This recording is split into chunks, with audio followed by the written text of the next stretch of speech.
నేను ఒక వైద్యునిగా ఈ ప్రాంతంలో ఎన్నో సేవలు చేసిన ఒక వైద్యునిగా, తర్వాత అదే క్రమంలో సోషల్ యాక్టివిటీస్ దాంట్లో కూడా పాల్గొని కొన్ని వందల వైద్య శిబిరాలు, బ్లడ్ డొనేషన్ క్యాంప్స్, మరి యూత్‌కి స్పోర్ట్స్ కండక్ట్ చేసిన స్టేట్ లెవెల్‌లో కూడా వివిధ రకాల సేవా కార్యక్రమాలు చేసుకుంటూ ఉన్నా. నేను తర్వాత అదే క్రమంలో మరి పొలిటికల్ పార్టీలో చేరి రాజకీయంగా కూడా ఎన్నో అనుభవాలు గడించిన నిత్యం ప్రజల్లో ఉండే వ్యక్తి నేను. నేను లోపల కూర్చొని దాక్కునే వ్యక్తిని కాదు.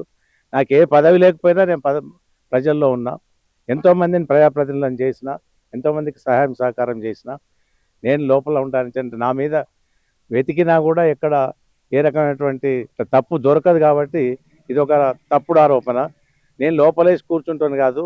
40 సంవత్సరాల నుంచి ఈ వార్డులో ప్రజా ప్రాతినిధ్యం వహిస్తూ మరి ఎక్కడ ఉన్న సమస్యలను అక్కడనే అటకెక్కించి వాళ్ళ ఆస్తులు మాత్రం అంతస్తులై పెరిగినాయి. అది ప్రజలు చూస్తూనే ఉన్నారు. వాళ్ళు ఒప్పుకున్నా ఒప్పుకోకపోయినా. ఒకప్పుడు వాళ్ళ స్థితి ఏంది, మరి ఇప్పుడేంది, దానికి రాజకీయం కారణం కాదా, ఇంకేమైనా వేరే విధంగా సంపాదించారా